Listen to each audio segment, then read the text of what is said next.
C'est un magicien.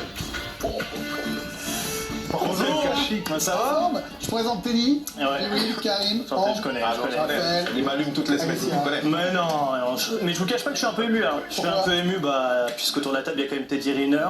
Est-ce qu'on doit encore présenter l'animateur de Love Island? Je ne sais pas. Love is blind. Oui, j'ai dit quoi? Love Island. Love Island. C'est pas une chronique, allez. Non, je suis très content d'être en plateau avec Teddy. En plus, je vois qu'on t'a mis à côté de deux gros physiques, c'est pas mal. Ça fait comme ça, on dirait un doigt d'honneur à l'écran, c'est super sympa.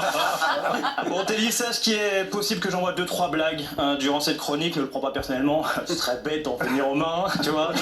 Et je ne veux pas être celui qui te prive des championnats du monde. Voilà. Sache qu'ici, on est dans l'autodérision, n'est-ce pas, Djibril? Oui. Voilà, l'humilité du gars, alors que c'est un mec qui a marqué 5 buts dans le championnat russe. Et ça m'impressionnera toujours. Bon, Teddy, moi je t'avoue, je t'ai laissé aux Jeux Olympiques quand t'avais laissé pleurer ton adversaire japonais, et je m'étais dit je vais être comme lui. Voilà, moi je vais faire pleurer des gens, et depuis j'ai 3 convocations au tribunal pour harcèlement. Donc super, le modèle pour la jeunesse. Ce qui est fou, c'est qu'après la défaite, je sais pas si t'as vu, Tatsuro Saito avait dit je ne veux pas retourner au Japon. Donc quelque part pour certains, tu participes à l'immigration de masse. Depuis, tu as quand même gagné une compétition. Alors quelle compétition? La Ligue des Champions avec ton club, le PSG. Donc pour pouvoir Paris remporter la Ligue des Champions, il faut regarder du judo. C'est la meilleure blague. C'est exceptionnel. Voilà. C'est incroyable. Est-ce que Nasser a demandé à récupérer le trophée? Ouais, sûr. Je comprends mieux pourquoi il a mis des tatamis au centre d'entraînement en tout cas. Enfin bref, félicitations pour tout ça. Les gens attendent que je débriefe un peu de l'actu, donc on va y aller. Alors, c'est parti, go pour l'actualité, mon petit. Allez, comme à chaque fois, on commence par l'image du jour. Et cette semaine, l'image du jour, vous le savez, il y a beaucoup de tensions entre arbitres de Ligue 1, sur les arbitres de Ligue 1. Heureusement, il y a des hommes comme Fonseca qui ont des gestes tendres. Et ça fait du bien de voir ça un peu dans le football. Blague à part, drôle de période pour être un arbitre en ce moment. T'as une chance sur deux de te faire engueuler. On dirait un retour de soirée avec ta meuf. Mais bon.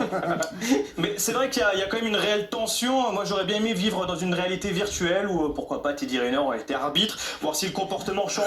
J'ai ma petite idée. Ah, c'est pas un métier facile. C'est pas un métier facile, faut pas l'oublier. Bon, après, c'est pas non plus des ingénieurs en aéronautique, mais bon, c'est pas un métier facile. Et je trouve qu'en ce moment, les joueurs s'emballent un peu trop, les entraîneurs, tout ça, donc il faut les laisser tranquilles. Dans le reste de l'actu, qu'est-ce qui se passe dans le reste de l'actu? En première ligue, le français Jean-Philippe Mateta a subi 25 points de suture à l'oreille après cette sortie du gardien Lime Roberts. S'il sort comme ça, je me demande bien, lui quand son berceau a pris feu, je pense qu'on l'a éteint avec des coups de pelle, hein, c'est pas possible. Oui, il a fait carton rouge. C'est un minimum. Bon, à quel moment tu te dis je vais mettre le pied plutôt que le poing, hein. Je pense qu'il joue avec des chaussures à scratch, notre ami.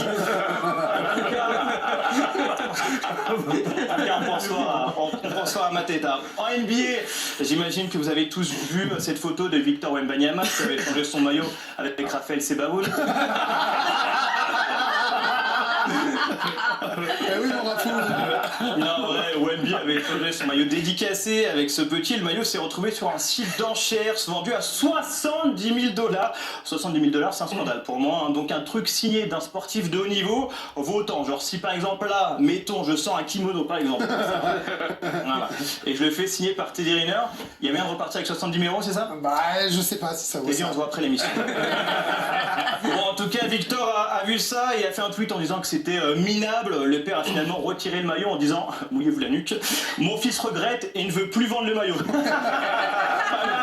Exceptionnel, hein. Le père il avait déjà réservé ses vacances au Bahamas. Massage inclus, mais son fils regrette. Bravo les States.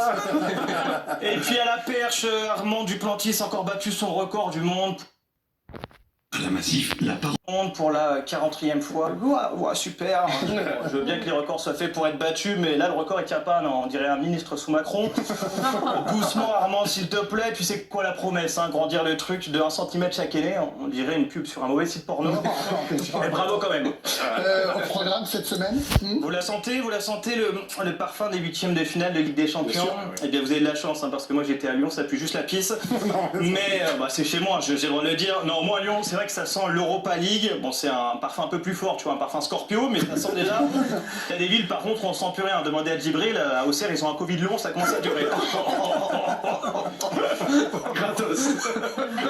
Bref, on parlait de quoi? Oui, les huitièmes de finale de la Ligue des Champions avec PSG Liverpool. Moi, je vous avoue que je suis tiraillé, hein, parce que d'un côté, j'ai envie que Liverpool gagne, et de l'autre, j'ai envie que le PSG perde. Donc, je ne sais pas à quel côté choisir.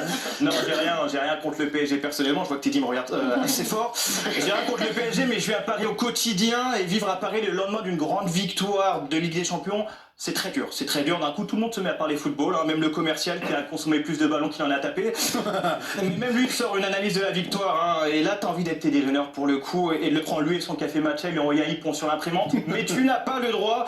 Alors à la place, je dis juste, je ne suis pas le foot. Et je dis, non, le football? Non, pas pour moi, excuse-moi. Hein, des mecs qui courent derrière une balle pour des millions d'euros. Excuse-moi de m'intéresser à des choses un peu plus importantes. Généralement, je me fais vomir après avoir dit ça. Mais le mec s'en va. Et je conseille à tous les gens jeudi matin de faire la même chose. Bonne semaine. Merci Pernod, c'est ravi de reporter sans abonnement. Dans un...